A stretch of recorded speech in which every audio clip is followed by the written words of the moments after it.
It was a beautiful morning on the island of Sodor. Thomas the Tank Engine's blue paint sparkled in the sunshine as he puffed happily along his branch line with Annie and Clarabelle. He was feeling very pleased with himself.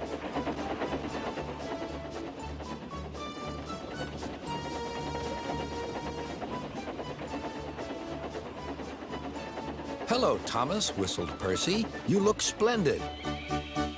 "Yes, indeed," boasted Thomas. "Blue is the only proper color for an engine." "Oh, I don't know. I like my brown paint," said Toby. "I've always been green. I wouldn't want to be any other color either," added Percy. "Well, well, anyway," huffed Thomas, "blue is the only color for a really useful engine. Everyone knows that." Percy said no more. He just grinned at Toby.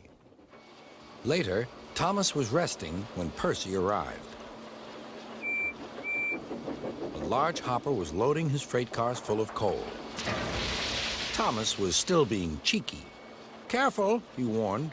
"Watch out with those silly cars." Go on," muttered the cars. "And by the way," went on Thomas, "those buffers don't look very safe to me." The last load poured down. "Help, help," cried Thomas. "Get me out." Percy was worried, but he couldn't help laughing. Thomas's smart blue paint was covered in coal dust from smokebox to bunker.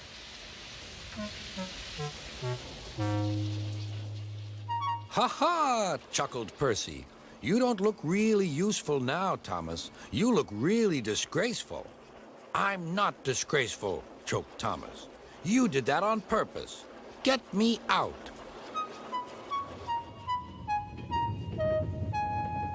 It took so long to clean Thomas that he wasn't in time for his next train. Toby had to take Annie and Clarabelle. "Poor Thomas," whispered Annie to Clarabelle. They were most upset.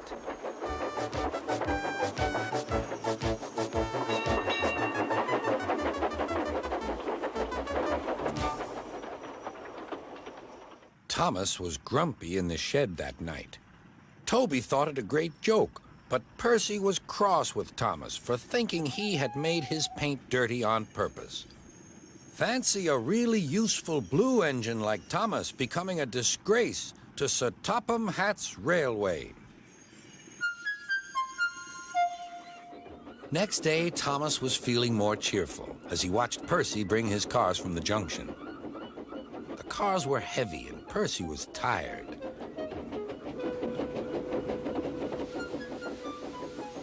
"Have a drink," said his driver. "Then you'll feel better." The water column stood at the end of the siding with the unsafe buffers. Suddenly, Percy found that he couldn't stop. The buffers didn't stop him either. "Oh!" wailed Percy. "Help!" The buffers were broken, and Percy was wheel-deep in coal.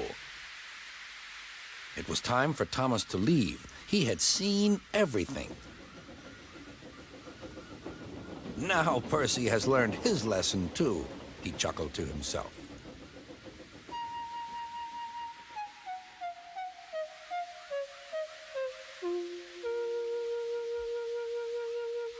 That night, the two engines made up their quarrel. "I didn't cause your accident on purpose, Thomas," whispered Percy. "You do know that, don't you?" "Of course," replied Thomas, "and I'm sorry I teased you. Your green paint looks splendid again, too. In future, we'll both be more careful of coal."